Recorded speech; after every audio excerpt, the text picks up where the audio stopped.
Happy Halloween, bakers, and welcome back to the Baking Buddy Kitchen. I'm Justin Jacobs, and today I'm going to be showing you how to make Rice Krispie eyeballs. What? These are basically just Rice Krispies in the shape of a ball, coated in white chocolate and decorated to resemble an eyeball. These are going to be the star of the show.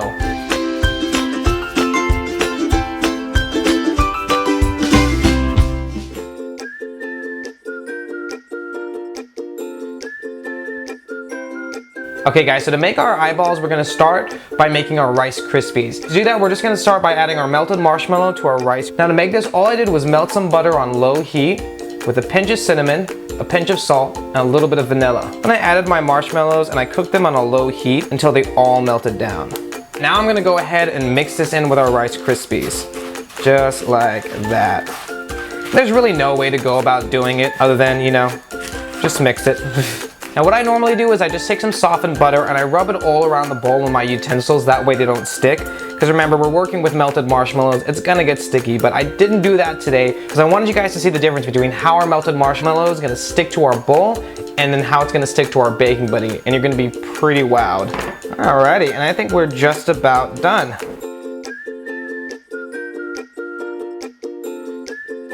Now even though our baking buddy is non-stick, our hands aren't. So take a little bit of olive oil, drizzle a little bit over your fingers, rub them together. That way the melted marshmallow doesn't stick to your hands. Your fingers are gonna be a little bit oily, but that's okay. Olive oil is a lot easier to take off your fingers than melted marshmallows, trust me. So to start rolling our eyeballs, I'm just gonna grab a little bit of our marshmallow. I'm just gonna pack it in really, really tight until you get a really nice and firm little Rice Krispie, just like this. And then you're just gonna repeat that process until all of your Rice Krispies have turned into eyeballs. Now one thing that's super cool, see how much these are sticking to the bowl? Now watch this. You can take some more of these, just slap it right on there, look at that. Nothing. Bam. That's what I love about our baking buddy. Now if you're not using your baking buddy, what you can do is just take some parchment paper or aluminum foil and really spray it down with some kind of grease or cooking spray, because it's gonna make your life a lot easier. We're gonna be coating these with white chocolate, so don't worry about getting them perfect. Just make sure they're really nice and tight. You can even roll them with one hand, check it out, look at that. Bam. That's how easy it is. And then we're just gonna drop our little balls. I wish you guys could smell this. It's cinnamon and vanilla and butter. I don't know if love has a smell, but I assume it smells something like this. Okay, so now that our balls are all set, we're gonna put these in the fridge for just a little while so they can get firmed up and cool. That way we can dip them in our white chocolate. If your Rice Krispies aren't set, then they're just gonna fall apart when you try to dip them, and you don't want that. So make sure you refrigerate them for just a little bit.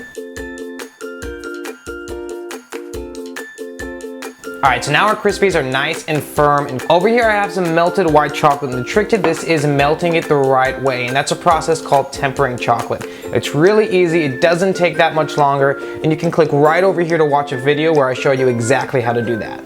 So we're just gonna take our little Rice Krispie balls, and then we're just gonna lightly dip them in the white chocolate. You don't wanna do too thick of a coat. And then just go ahead with your fingers and just coat the rest of it. Set it down, and that's it. Look how easy that was. I'm gonna go ahead and finish off the rest of these.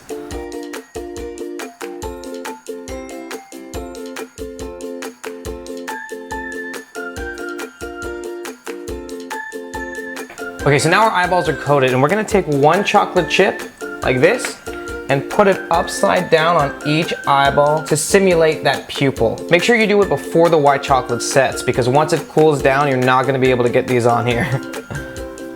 There we go, just like that. All right, there you have it. Now these guys are ready for the fridge. Now we could not have done this so easily without our baking buddy. It's a non-stick silicone surface for your baking pans that provides you the perfect medium to bake on. It also has everything a baker needs, like measurements, metric conversions, and a standard cookie recipe printed right on the surface. The silicone evenly distributes heat so that you get the same quality of baking that you could only get with an expensive industrial oven. In fact, you can click right over here and watch a quick video that shows you all of the other amazing things your baking buddy can do.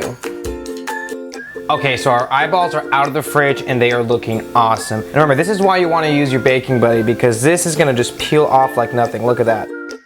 Bam. Just so you know, we didn't take them off beforehand. There we go. Look at that. And now we're ready to start decorating them. And all you're gonna do is take some red icing, take our eyeball, and we're just gonna draw little veins on there.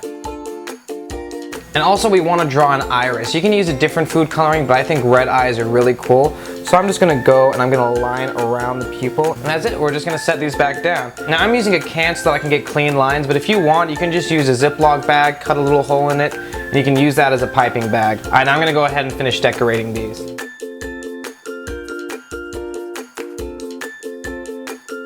Alrighty guys, and that was it. We are completely done. Look at these guys.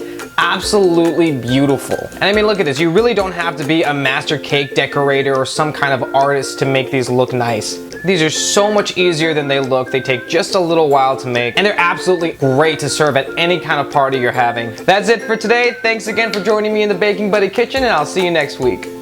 Thanks again for joining me in the kitchen today. If you had as much fun as I did, make sure you hit that subscribe button so I can see you next week. Also, leave me a comment letting us know what we should bake. If we use your suggestion, we'll make sure to give you a shout out. But why stop there? Let's keep this party going. You can click on either side of me for more video recipes, or if you want to learn a little more about our Baking Buddy, you can click right below me to see a quick video that shows you how it all works. Also, you can join us on Facebook, Instagram, Twitter, and Pinterest, where you'll find more recipes, more tips, and pictures of the amazing creations that you've sent us. Remember, our community is not complete without you. Thanks again for watching, and I'll see you next week.